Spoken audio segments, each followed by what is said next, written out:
right, let's take a look at a nice, beautiful RGB keyboard. And this is a great gaming keyboard. It's a little heavy because it does have a metal plate in the back, which is aluminum. And then it has the actual kickstands and built in. Now, this is a tether in. You're going to have the cable. It's a USB type A connection that you have.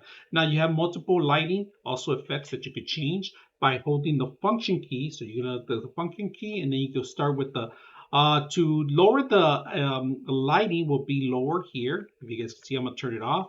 Higher, increasing it, and then changing the different formats. You can do that. And also you could change from tether to different colors. So you could distinguish and you could divide the colors. So I'm going to turn it off.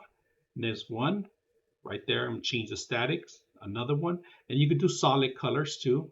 And different various colors. Like I divided green to red here. So holding the function key, you could change multiple things into it. Really smooth and quiet. It does collect dust, if you guys can see it. This is 2 or 3 days. So you just got to remove the actual keys. They do give you the actual tool for a key. You go actually just take out a key, for example. Take one of these out. We're going to take this one out, pull it out, and easy as that. You go clean around it. If it gets dusty, put it back in place, and there we go. Now, you could change the keys to different function color keys. Now, if you guys can see, every single key lights up at night. All right, let's do a noise test. Testing 1.